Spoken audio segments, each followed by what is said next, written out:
Екшън камери, дронове, кранове, десетки оператори и още много техника е необходима, за да може режисьорът на предаването Игри на волята да следи всяка стъпка на арената. Мога да кажа, че това е, може би, най-тежкият проект, който съм правил някога. Много хора, много племена и много неща, които трябва да се следят. Супер интересно е, но е доста сложно и не е толкова фусулска работа. Сърцето на всяка битка топти в този камион, така нареченият ПТС. А за да стигне до тук, всяка дума и всеки кадър са разпънати километри кабели.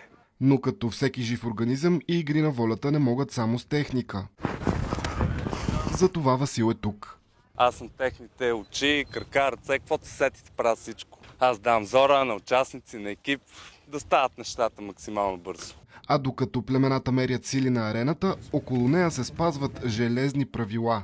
Трябва да пазим много тихо, защото се намираме буквално на 2 метра от участниците, а те са на финалния пъзел. През това време работата не спира.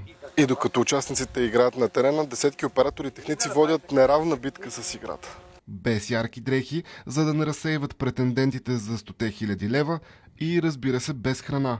Това са само част от ограниченията за екипа. Трябва да се съобразяваме с това, че тези хора все пак ни виждат. Тоест те са на арената, но нашите палатки са много близо до тях. Съответно не можем да си позволяваме да ядем, да пием разни напитки, безалкохолни и така нататък, защото те гладуват и меко казано страдат. Така че ние трябва да бъдем съпричастни към тях. Новият сезон на Игри на волята предизвиква възможностите не само на екипа на продукцията, но и на участниците. Ветровете тук са сериозни и в морето има много сериозно вълнение, което им обърква плановете доста често. А кой от участниците ще може да се приспособи към суровите условия на севера и ще спечели екстремното реалити, предстои да разберем. За новините на Нова, Иван Кънчев.